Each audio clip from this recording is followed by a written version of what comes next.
we are supposed to use it that same day. Anyone you cannot use, return it back to me. Okay? Any of you, yeah. If you are giving me 6,400 every day, and the one above, I should return it back to you.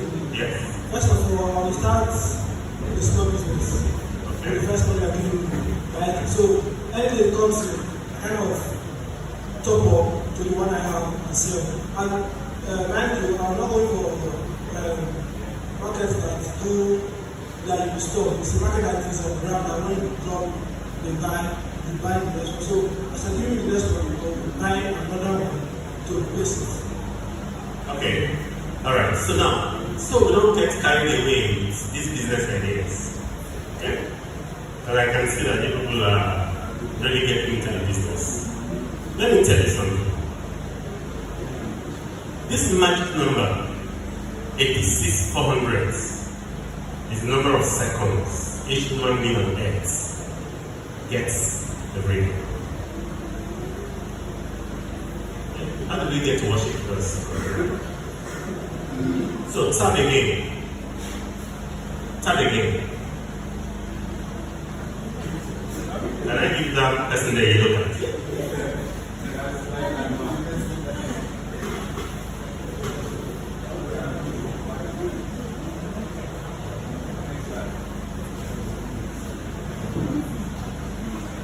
Okay, stop. The magic number that I was calling money to get you thinking, is actually not money, right? Those of you that have been using calculator, if you multiply 60 by 60 by 24, let's see what you have.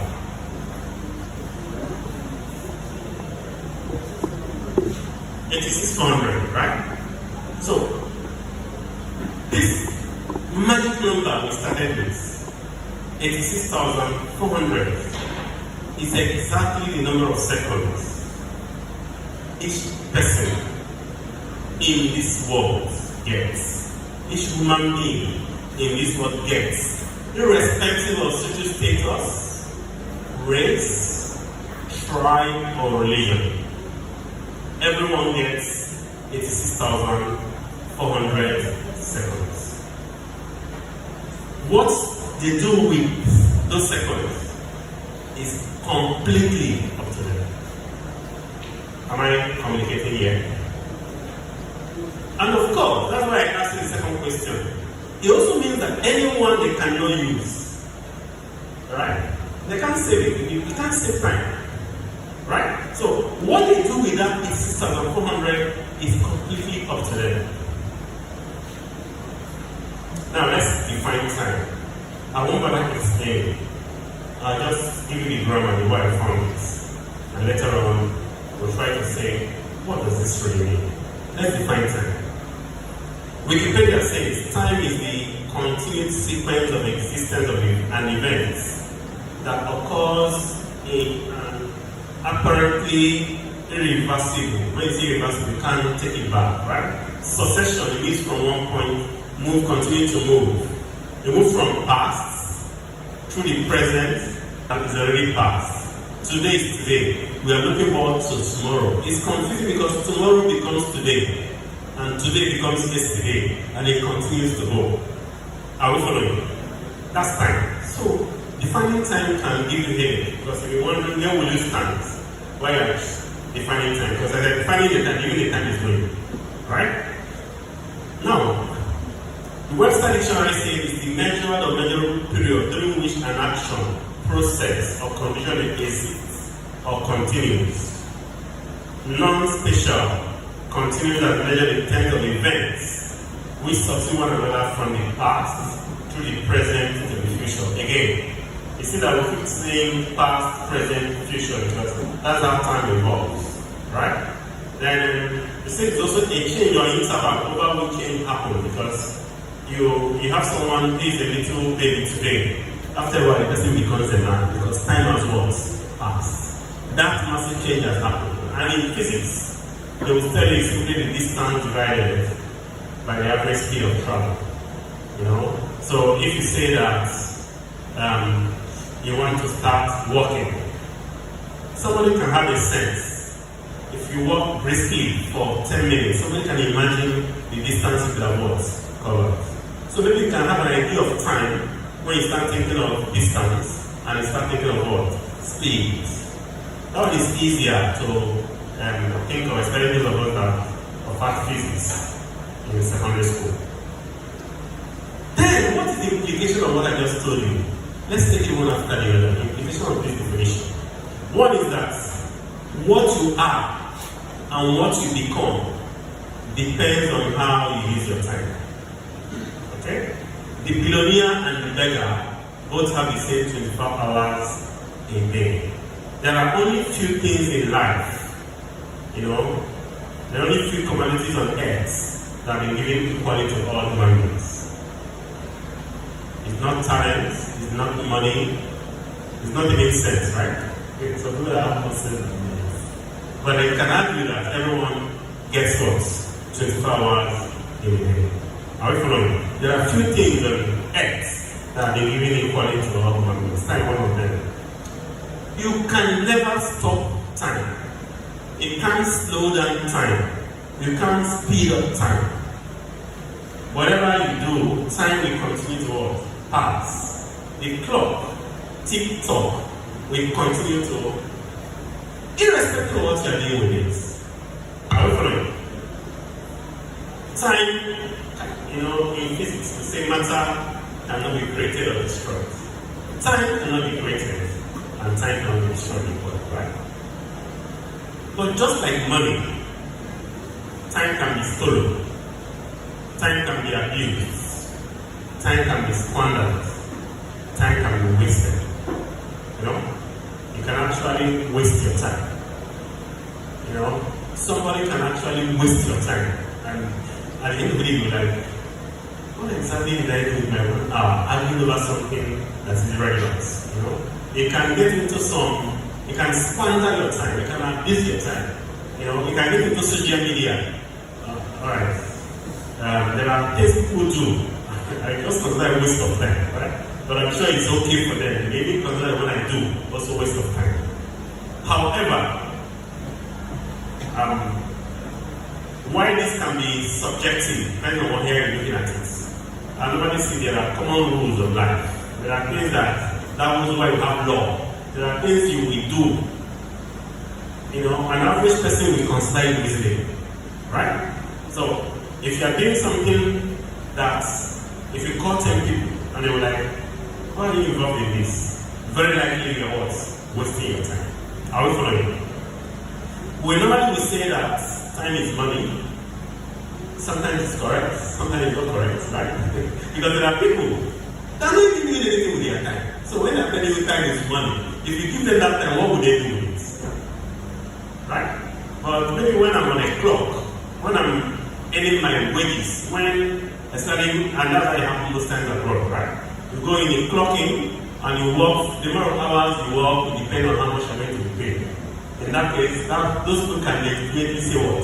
That time is money. There are people that, even if I give you the time, it won't still generate any money, you know? So at least I think I can help you waste it because you're not giving anything with it in the first place. Right? Implication. Time cannot be stopped, but humans can control the use of their time. What to do with it is entirely up to you. And because of that, time has to be managed. No wonder the Bible tells us what? To redeem the time. Okay? No wonder the Bible tells us to redeem the time. Now let's look at the concept of time management. We just talked about time. You will never have enough time. But you have all the time you will never have. This like a dance system. What I'm saying is, you will get, there's nobody you will say you're woken up, right? And because of you insulted somebody, or you're not a Christian, you have made God angry. So when you're giving others 24 hours, you will not give you 23. And say that 1 hour, you are not having it, your punishment. You know it never happened, right? So that would say that you always have all the time you will ever have. Because you'll be given 24 hours, either way. You do not have enough time to do everything. Therefore, you must optimize the use of what? Of your time. Are we following? No one else can effectively manage your time except you. However, the use of your time can affect others. Do you believe that? You will be the one to manage your time. But how you manage your time can actually affect others. If I'm a parent, I would rather spend more of my time with the boss. I never get time for my family. It will affect my family. Right? I'm the one deciding how I want to use my time. My time is up to me to know how to use. It will affect my family still, right? The time I'm spending now with you people here, okay? If for some reason I decide to be late, even though I'm managing my time, it will affect how anyone can close or not. So why our time is entirely up to us? How we use our time does no longer affect us, but also impact on others. There's an example I like giving. Let us pretend for a minute. Oh, okay, I'm on video. Yes, I'll still say it. If I get arrested, you will come and see me, right? No, don't worry, there's nothing, I'm just making a joke. Let us pretend for a minute that our vote counts, right? So, what it means that if I say that I don't have time to go and collect my PVC, it means I'm not going to vote. And because you are not going to vote, you may read the difference between having a horrible president and having someone who is going to save us. Are we following? You can imagine how, because you do not find time to go and get PVC, can affect not just you, but what? The entire. Alright? So if you know that the use of your time does not just affect you, but also affect others, you will be a bit more careful. So generally, every woman who lives in this world has the same time. 24 hours a day, 7 days a week. Okay? 30 days a month.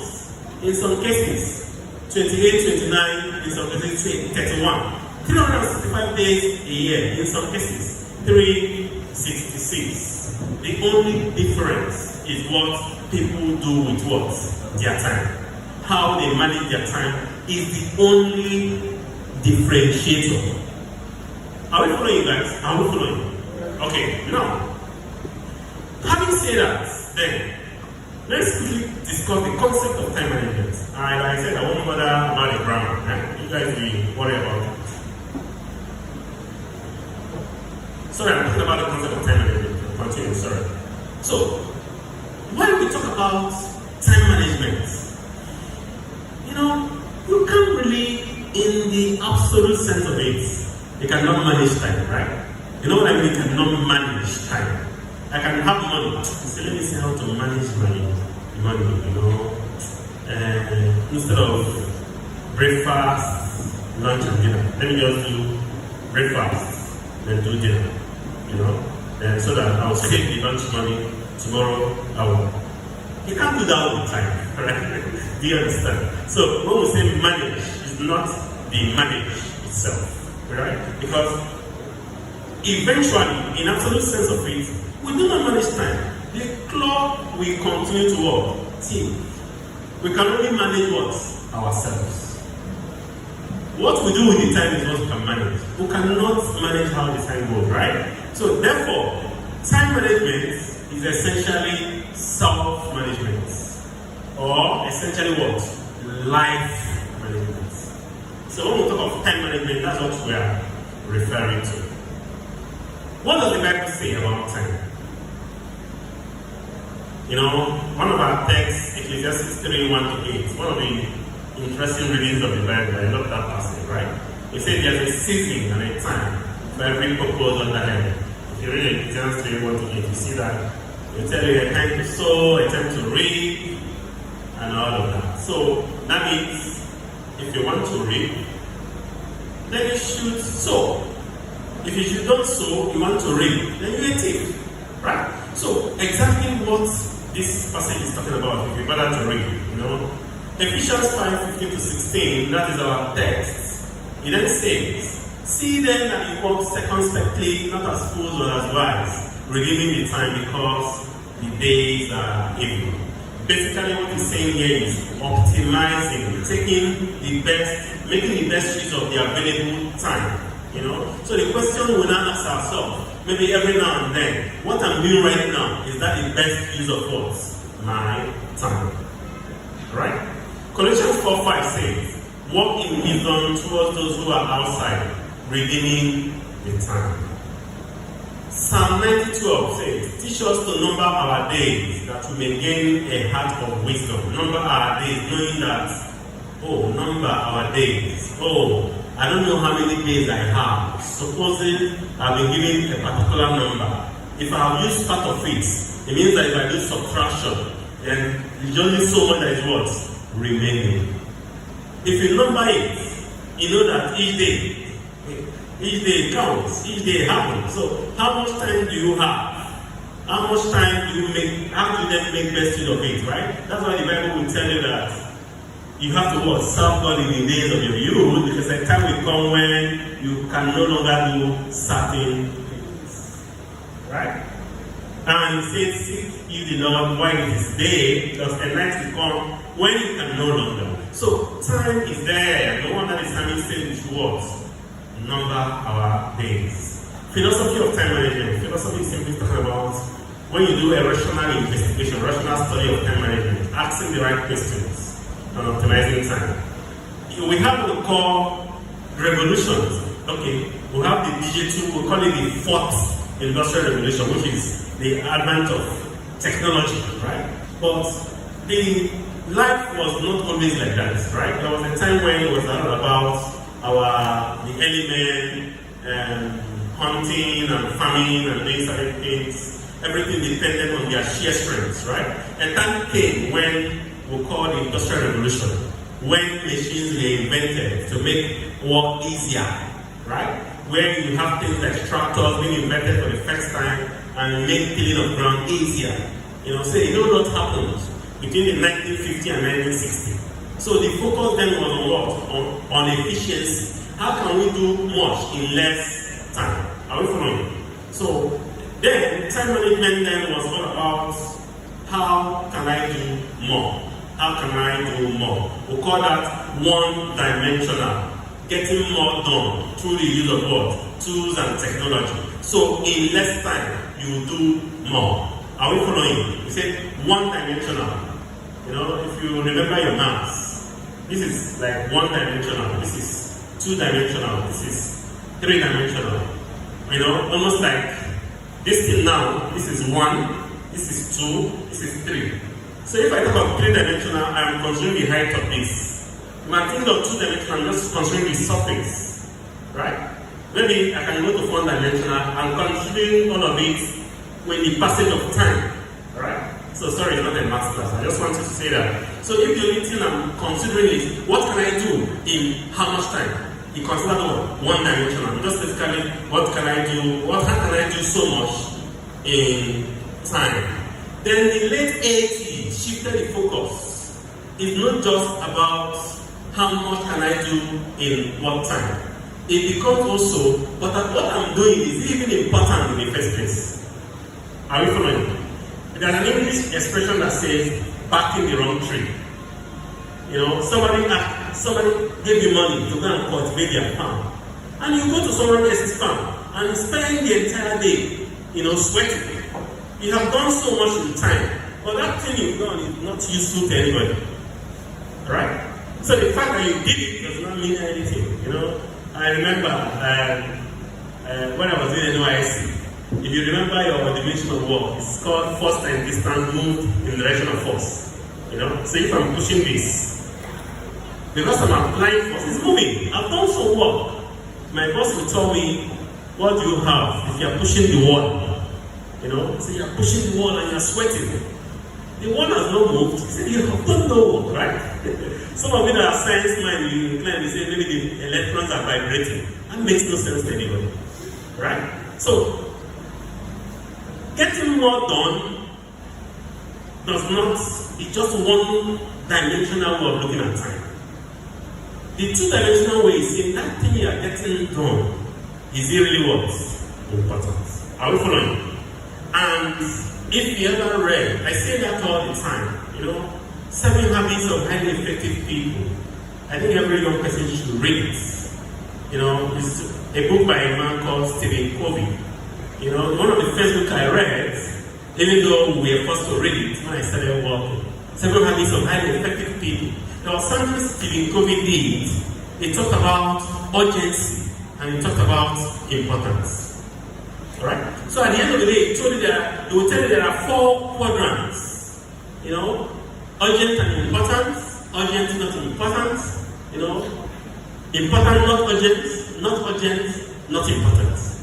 Alright? I don't want to dwell on that, but this dimension of time is just not talking about how much am I doing, but at the same time, I am prioritizing what I would want to do depending on whether it is urgent, can I do it later, and also depending on whether it was important. So it's not just get it done. Are we following?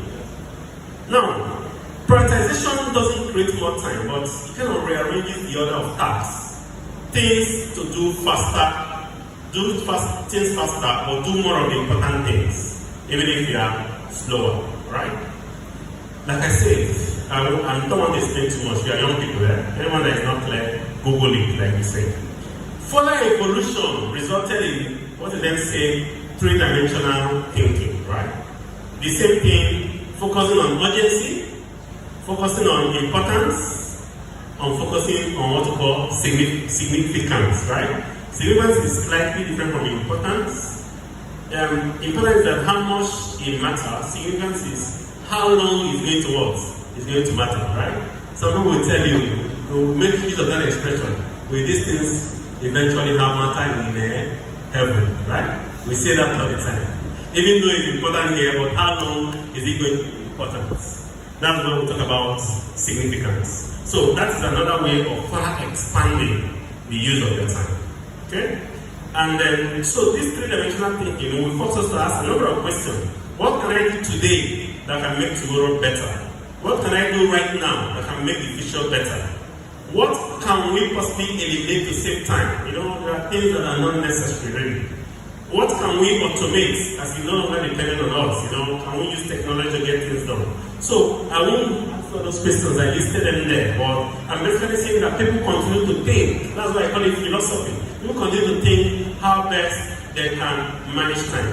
When I did this, as part of when we're discussing how to save time on the pulpit, there was a law I mentioned, it's called the Parkinson's law. He said that work will expand to fill the time allotted for its incompletion. So deadlines can cause procrastination or even prompt people to fill their time with trivial matters. If you know that you have the whole day to do something, if you're like me, you wait the last minute and you do it, right? People like me, I work best under pressure.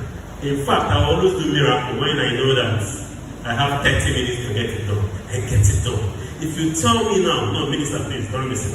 If you tell me now that I have to get a sermon ready in 1 hour, trust me, I probably will do a better sermon than when you're giving me 2 months notice, right? Because you give me 2 months notice, I wait till Saturday night, right? That was the call Parkinson's law. You naturally will allow the work to expand and fill up the time you think you have.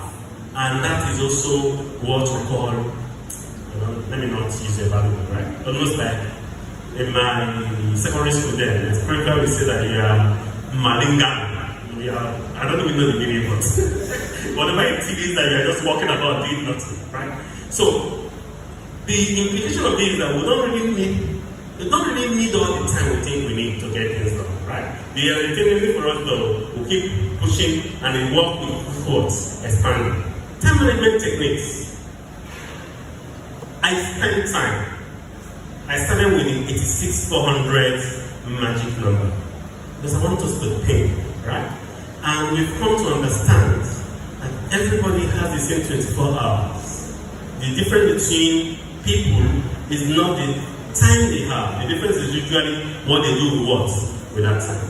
Since we're talking of time management techniques, okay?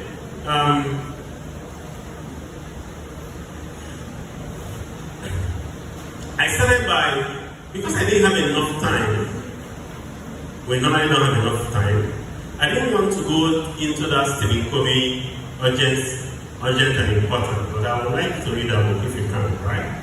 But time management techniques, one is prioritization of tasks. If I have 10 things to do, those 10 things are not made equal. Are you following me? Yes, sir. As a matter of fact, there are things that are urgent and there are things that are not urgent. There are things that are important and there are things that are not what? Important. But let me tell you something. If you read the 7 Habits of Highly Effective People, Stephen Covey will tell you that the where growth happens is not in the urgent and important quadrants.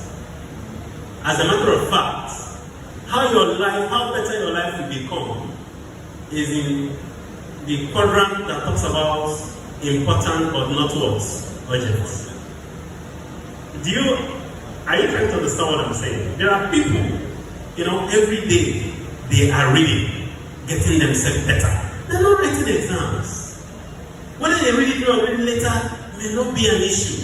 No, but they keep reading, they keep reading, they keep reading, they keep reading. And they will be amazed how better they become what? In 10 years. Important because they are reading. Urgent, not urgent. Right? And that will also tell you that, in fact, why there are things that are really urgent and important. If somebody has an emergency, you need to take the person to the hospital. How soon you get to that person to that hospital may be different whether the person will die or what, will survive. That is urgent and that is important. But do you also know that maybe what is making you run the person to the hospital is because the person has what? High blood pressure, right? And spending enough time dieting, exercising will make those emergencies not what? Necessary. So we tell you that when you spend enough time doing things that are important and not urgent, the number of firefighting you have to worry will be what? Less. If you want to read the entire night because you want to write the exam tomorrow, that has become urgent and what? Important because the exam is tomorrow. But imagine you reading from the beginning of the semester. That firefighting will no longer be what? Necessary. Are we following? So, time management techniques is about prioritization of tasks. Trying to know how you play with what is urgent and what is important. We call that the Eisenhower matrix. That is the 4 quadrants of urgent and important and all of that.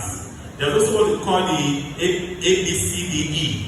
The A is the most important thing. If I have 10 things, if you're like me, most people will have 10 things to do for the day. You start with the simplest one, right? Because you want to pick it up and say, I've done this one. Hey, I want to make a phone call, I've made a phone call, right? But the one that actually say, prepare the presentation for tomorrow, you hit that one,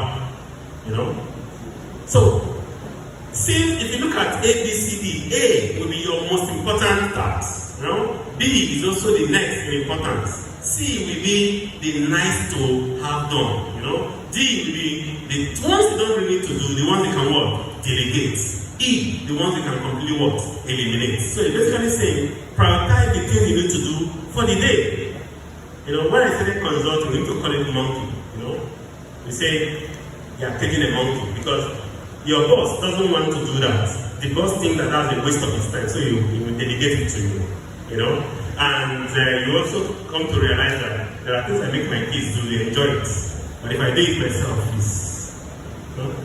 one of it is trying to figure out electronics or other things in my house. They enjoy it, but I'm bored, it's beginning to confuse me. So there are things you can just delegate, you don't need to worry about it. There's another book, I read it a long time ago, I think it's by Brian Tracy. It said, Eat the Frog. Right? It said, Eat the Frog. It's basically saying, if you wake up on a day, what is the most important thing you have to do, but you don't want to do it? Because it's the hardest thing for that day. You say, start by that one. Eat it.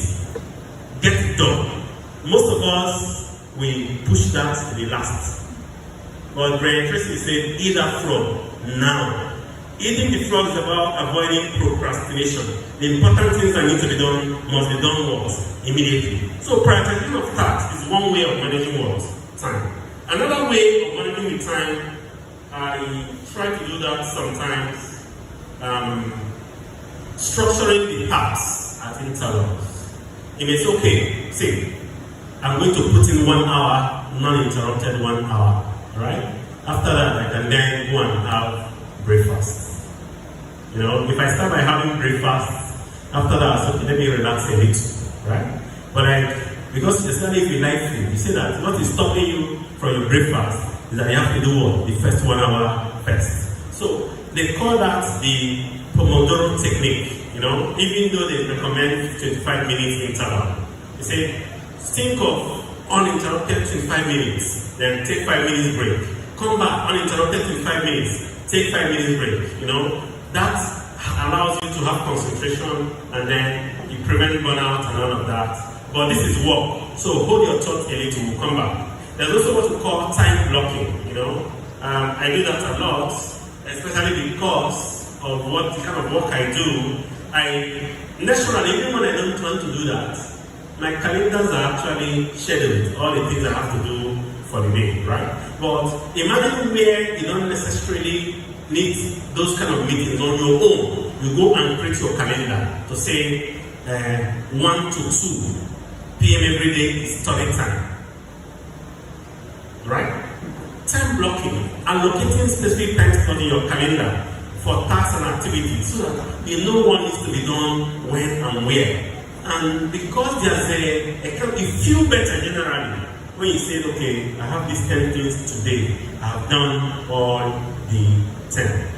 What I love about to-do lists is when I'm able to mark and say, I've done all of them. But if you didn't have anything scheduled for the day, you may end up going the entire day without what? Doing anything, right? So I talked about structuring tasks for what to do. It's similar to them planning and managing those tasks. The easiest thing I do every day, okay, I don't have my notebook, I will show you. Every day, even though I have things on my calendar, not everything has been scheduled on the calendar. I have a to-do list, okay? Things that need to be done. Maybe I have 10. At the end of the day, I go back, I realize that I've done 8. In some cases, I've done 10. You know, those two either carry over or you don't go, right? Or something like that. So, but imagine when you don't have any list at all.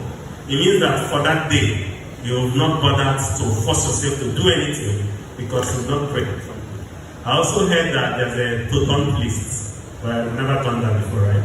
And people say, when you create a to-do list, also create to-do lists. Things you must not do for that day. I've not created one, right? But proper planning and management of tasks will help if you have what? A to-do list. I do that very easy. I do that almost every day because it's simple. All you need is what? A notebook and a pen, right? And then we talk about goal setting the other day. If you also set goals of things you have to do for the year, or things you have to do for the month, they will drive your activities. What else can you do to manage time? Minimizing distractions. Minimizing distractions. You know. Okay, I think it was I've had this conversation before. One of my sons is a football fan or a fanatic, right? The last time a young man was admitted into the hospital, a couple of weeks ago, he was scared, like it wasn't an emergency. While I was driving and getting to the hospital, he was waking up from sleep. He just told me, Real Madrid lost their match. I just told the mother, this boy is well. Why are you panicking me? You know, how did you know? He said that when he woke up, he checked the man's phone to know the scores of Real Madrid, somebody that was in the hospital, right? So this same young man, when I was talking about minimizing distraction, yesterday, Real Madrid was playing. And he had his book, he had an exam today, he had his book on the dining, pretending that he was reading. Then Real Madrid was playing. Real Madrid scored. 5 minutes I asked him, who scored? He said Mbappe. He said,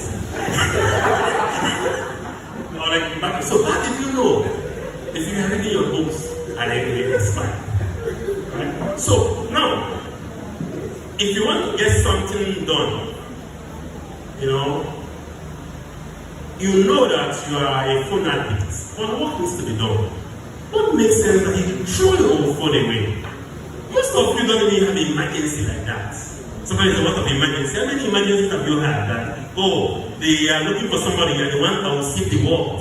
If you don't pick your phone in 1 hour, Nigeria will spoil. How many of you are in that kind of situation, right? So, you know that sometimes if you really want to do something, that phone should be on silent or that phone should be far away from you. If you start your day and say, I just want to, sometimes people send me messages on my Facebook and all of you are not serious.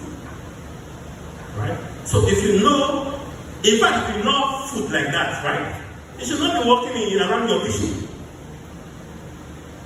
And if you know what place you want in your sitting room, when you know that you can't resist watching TV, So the first thing you do is that you need to make sure that you are minimizing distraction by controlling your work environment, blocking off social media. There's something I would have done, assuming I have the time. I would have made all of us to go to our phone. Our phone will tell us how much time we actually spend in the different applications. And you'll be amazed how most of you have been wasting your time. Time management techniques, managing stress. Managing stress. Let me give you some credits. Let me assume that some of you are so busy that the problem is how to make you not to break down because you're working too hard. I know some of you are not even working hard enough, right? So this managing stress is you're not stressed, right? But let's pretend for a while. I can also tell you that working and overworking is a problem. Because overworking is a problem, we need to do our work in such a way that we don't break down. Right? We have to live a healthy lifestyle. I know already. I know that when I'm fit, I know when I'm maintaining an exercise routine over a period of time, it becomes easier for me to manage stress. As a matter of fact, when I start my day, I take a walk. It's easier to do the rest of the day's activities. Right? So one more managing stress and not having a burnout is because you have a healthy lifestyle. There's a kind of food you will eat.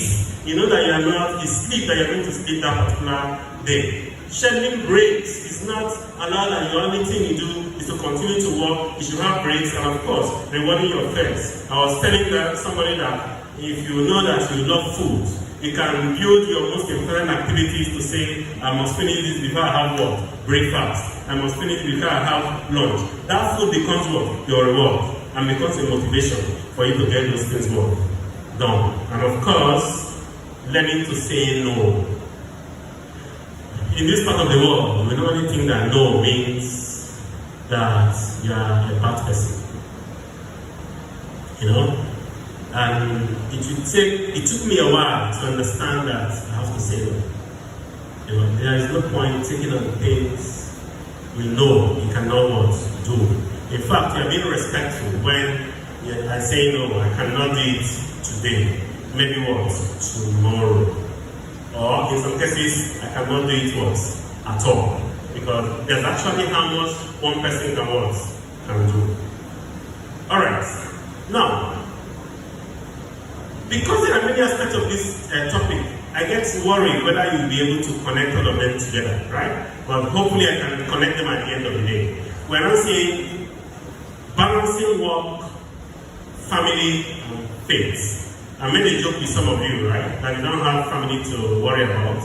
But the real truth is that all of us have families, right? Balancing family may be the number of times you have to call your mother, number of times you need to follow up on your younger ones, number of times you need to know whether some people are doing what they're supposed to be doing. We are family people at the end of the day. Bear that in mind, okay? I started by saying that balance is important. Balance is important. And I need to say this a bit carefully, Being the best Christian you can be, and the only thing you do is that you spend all your time reading Bible, you spend all your time attending all the activities, and all of that, and because of that, that's a reason for not working. There's no balance there. You may go to heaven, but you may go to heaven earlier than you planned, because you may die in hunger. And then when you are really, really hungry, managing being a good Christian and hunger at the same time is not easy like that, right? You now realize that when you're now hungry and when you're now in need, your faith rewards tested. Are we following? So, life is about balance. The world is perfectly balanced. God in His infinite wisdom created everything to be what they should be. I said, if the earth be a little bit closer to the sun, we will all burn up, right? And if the earth is a little bit far away from the sun, we will all freeze to death. So the position of the earth related to the sun and the moon and all of that, they are what? Perfectly balanced. Because God is all knowing. Are you following? Engineers know that if a building isn't built right and the stress isn't balanced, it will collapse. Or the bridge will fall. So engineers will start to get what they call equilibrium to make sure that the loads are what? All balanced out. The same way in your body, when you are sick, it is because there's what? An imbalance. Health comes to your body when health comes when your body is restored to balance. The red and white blood cells are balanced and your hormones are balanced. That's what it means by being what? Being well. Right? All through your life, in everything you look at, it's all about equilibrium, what we call equilibrium balance. Right? And I said here, God wants our personal lives to be balanced. No wonder it says in Proverbs 28:2, a man of understanding and knowledge maintains order. Order means what? Balance. In 1 Corinthians 14:32, for God is not a God of disorder, but of peace. God wants things to be in balance and in equilibrium. Ecclesiastes 3:1-8, which you read earlier, says, to everything there's a season and a time for every purpose under heaven, a time to be born, a time to die, a time to plant, a time to pluck out what is planted, and the rest. In Luke 2:52, we see an example of Jesus Christ. He was a perfectly balanced person. The Bible says that Jesus increased in wisdom and in stature and in favor with God and favor with what? Man. So when we think that, what matters is God, it doesn't matter what is my evil neighbors and all of that. Jesus Christ didn't do that. What is favor with man? It means that socially it was also what? Balance. So when we say that Jesus grew in these areas, he grew in wisdom. That means he grew what? Intellectually. That is wisdom. You know, if you start thinking like a child when you are should be an adult, it becomes you're not actually growing what? Intellectually. He grew in stature. That means he grew what? Physically. He grew in favor with God. That means he developed what? Spiritually. He grew in favor with man. That means he developed what? Socially. So that is an idea of a balanced humanity. Are we following? So balance is important. And one of the most common problems encountered in life is imbalance. Imbalance is a disease and should be avoided. Most people tend to focus on certain aspects of their life and let the other side of it to slide. How then do we balance our time in a world full of conflicting priorities, urgency, needs, and troubles? I don't have the answer. I'm asking you. Right? But what we've come to see is that we must what? Balance our life, especially as Christians. It is not enough to be so spiritual when he had not bothered about livelihood. You know, it was for that reason Paul was telling Christians that even me as a preacher, I would still have to go and do some carpentry work, tent making, that's carpentry work, right? I will still go and do carpentry work because I don't want to be what? Dependent on you. So being spiritual is not enough.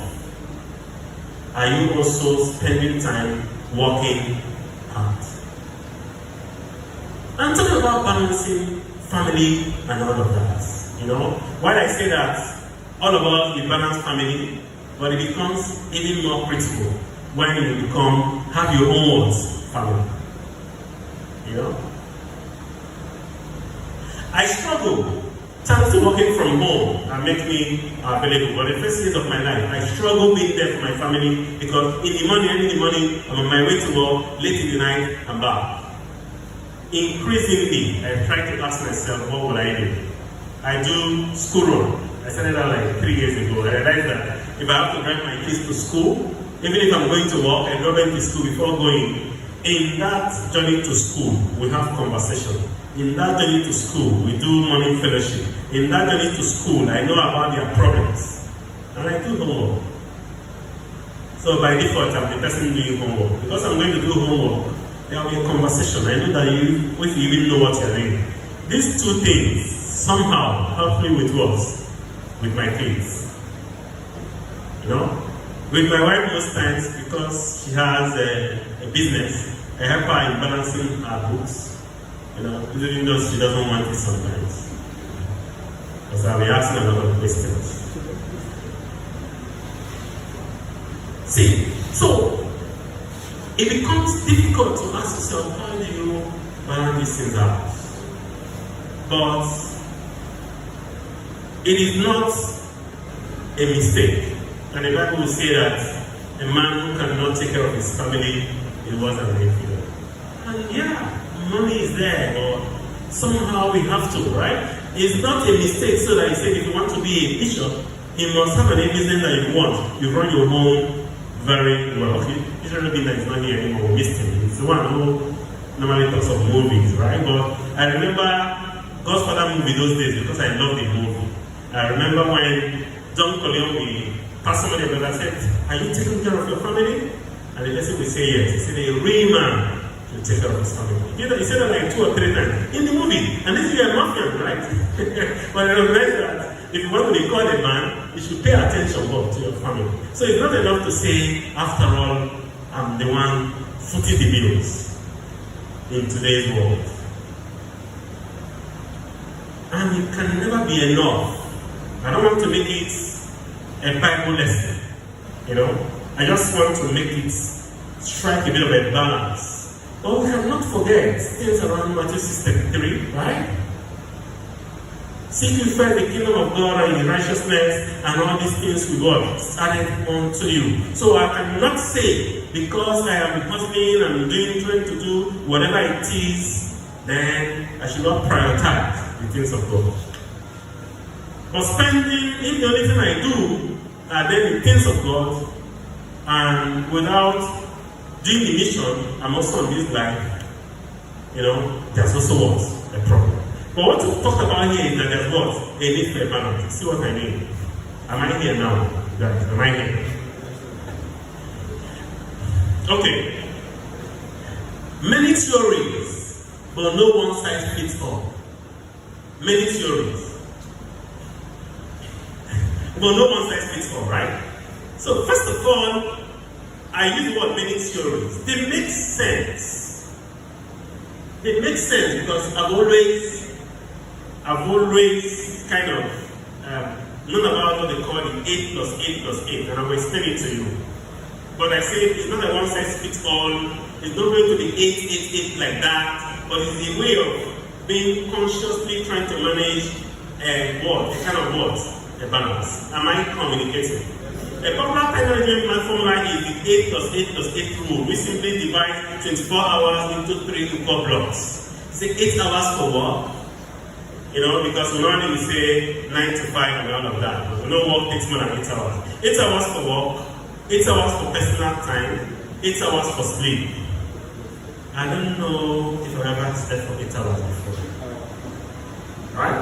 But I know there are people that are gifted. They don't do 8 hours, they will do 10.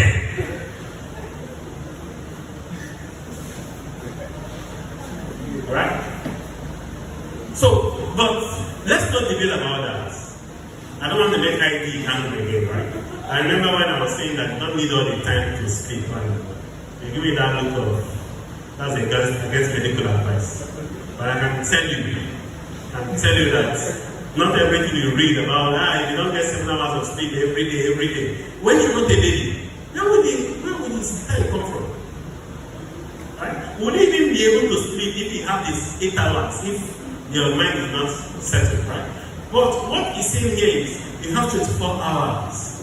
What can you do with it? If you are going to use 8 hours to work, and you're going to use 8 hours to sleep, there are still 8 hours left. 24 hours is a whole lot for one day.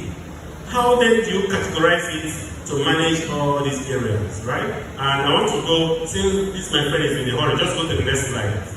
Let's break down the 8 plus 8 plus 8 rule. Go to the next slide. Go to the next slide, It's better that way. Oh, sorry.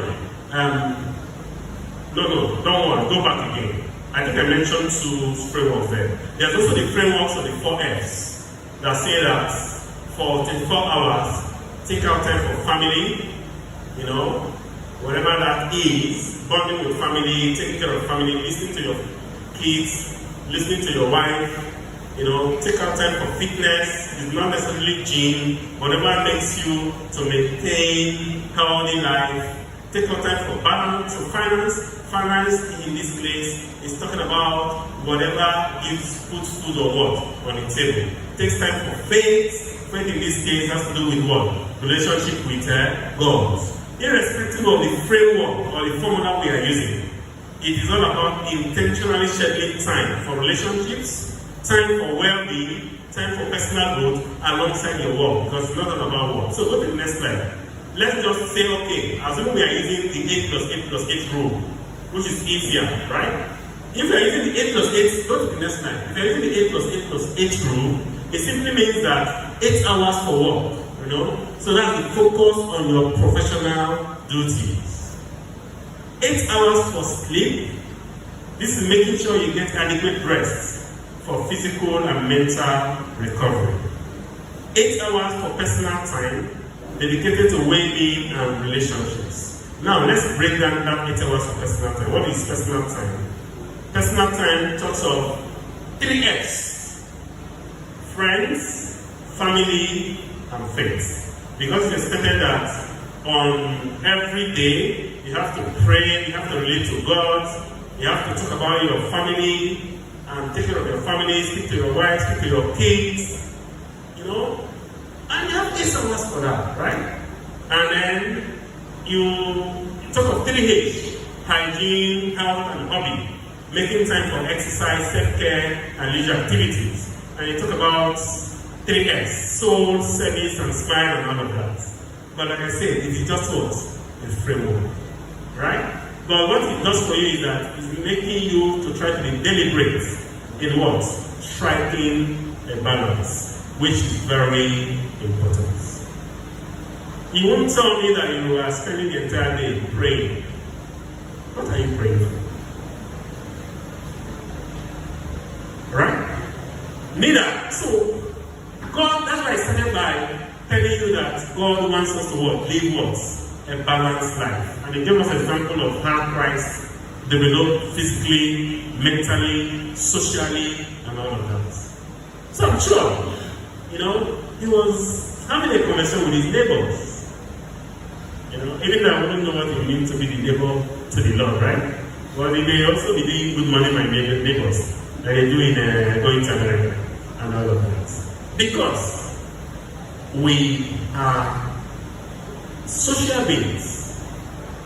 The very heart of Christianity actually makes us to know that our influence, that we talk about being a light and being a salt, is not about ourselves, it's also about our world. So that balance has to be there. I don't think I can say much on that until probably if you have questions. So let us conclude. Today we have focused on fully understanding the concept and philosophy of time management, as well as the different techniques for managing time. We've agreed here that figure 86400 is for everyone. Everyone gets the same. What to do with it is entirely up to you. While I know that sometimes you may have obstacles in life, you can plant your crops and what are they called? Locusts will go on, or hailstorm, or things right? But with a section on all of this, the Bible talks about time and season. The person who spends time working hard very likely will what? Succeed. Are we following me, brothers, sisters?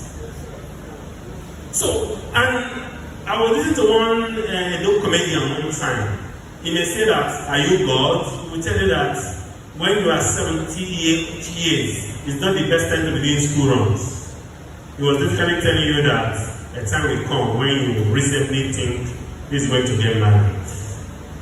You know? And nobody will say that, okay, only one of my sons is a teenager yet. Right? Okay, my daughter will be 13 in February, another teenager. And nobody said I want to be fit in their teenage years.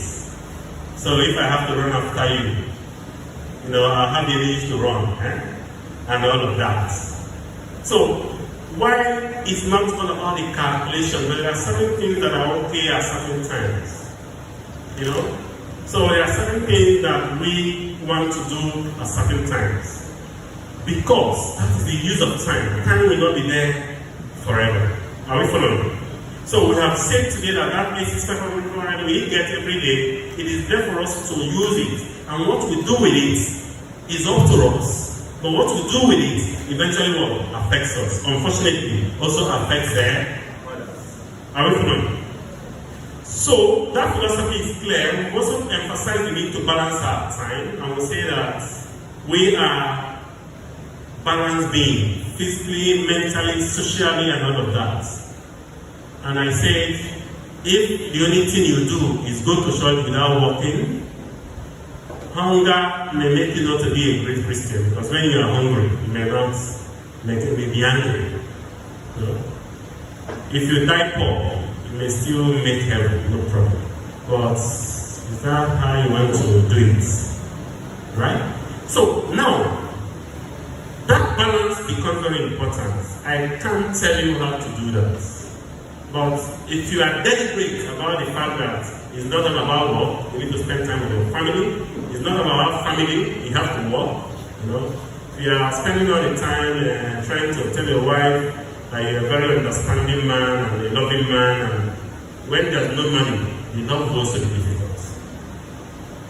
Right? And then if you're with your kids 24 hours because they're a doting father, the time you also go to work, they will be hungry. They will not see you as a loving father when they are home. So, life is about balance. I wish I could talk about that a lot, but I don't know. That's why I use the word, there's no one size fits all. All of us, we need to find out how to strike that balance if we are what? Deliberate. So we emphasize in that. Also, our desired next step is then for all of us to be more deliberate in the use of our time, that the Bible says, redeeming the time, while prioritizing and balancing the important things. Thank you for listening, and God bless you. Amen. Good evening, everyone. Do we have questions? Okay. Thank you very much, first of all, for the teaching. Very, very powerful. Anybody with questions? Because you nice. Okay, where's your other mic? There are 3 hands. And I also have a question. Yeah. Thank you. Very good. Thank you, sir, for the mission. So impactful. My question is, there's a common saying in Africa, African time. So I remember my dad brother there is worship back then. When it is 12, he leaves worship. Because what's my discount? You believe, the time I reach is 12. So 12, he leaves. But he comes early. Once a day, as usual, is there. When it is 12, it is. So the question is, should I, because I want to balance my time, and my advisor for the one or 2 things, stand should I then just stick to my time management and the front, or I should just, how do I balance that?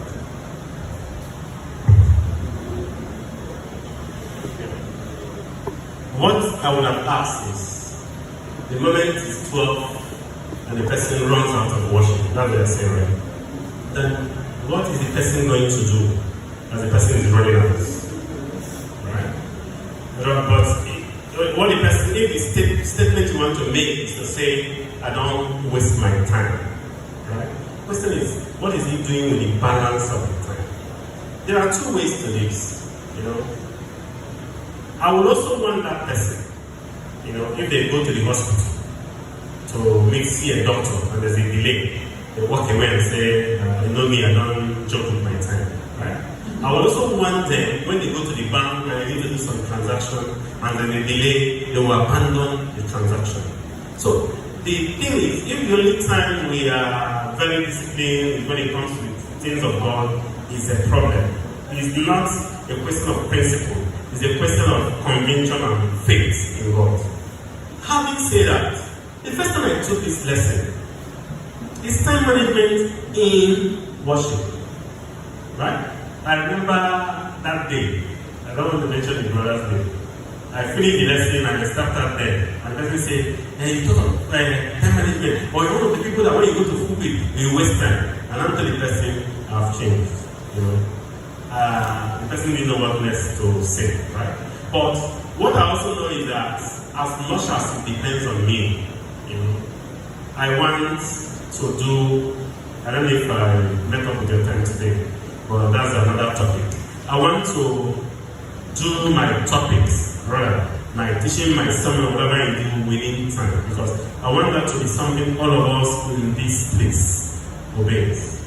But let's bear in mind that sometimes something will come up that will make us exceed time. We won't say because it's 12, we must finish by 10. Last Sunday or 2 Sundays ago, we finished by 11, past 11. Did we say, oh, we must remain here until it is 12? Right? I agree. I'm a preacher of time management in worship for many reasons. One is there are people who already have programs. Some of them don't even go to work. Immediately after worship, they start running to work. Or we may let those people not see the end of the worship because we have delayed unnecessarily. So, in fairness to everyone, we'll try to stick to time in everything we do, especially when we're here. I agree that. But it's not, then does not mean that we'll not walk out of God because somebody is wasting time. I'm not sure God himself will also accept that excuse. You know, except there's really a good reason why you have to be out there. I don't know if I can answer the question.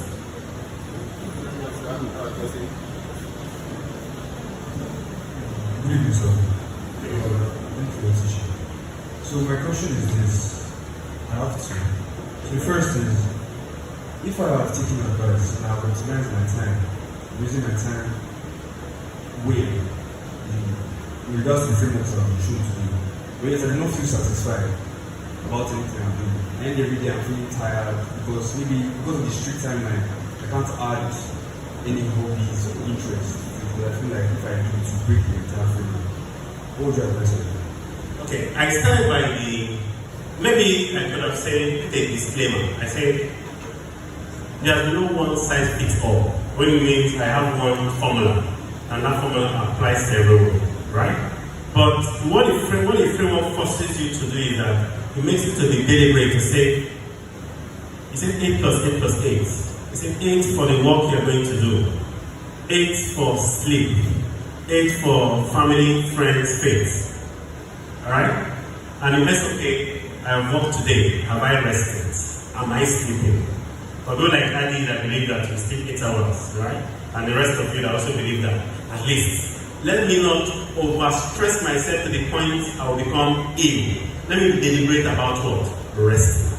That's what the framework does for you. The other thing now says, have I spoken with my kids today? Have I exercised today? Have I? On the contrary, if you follow that strictly, it forces you to look for everything, including what? Leisure. Alright? Maybe we'll go back to that slide so that we'll be sure we understand it. You know? If I go to the 8 plus 8 plus 8, what you now ask me is what is missing. Go back. I go to just before conclusion, the slide before conclusion. Go to the end. Get to the end.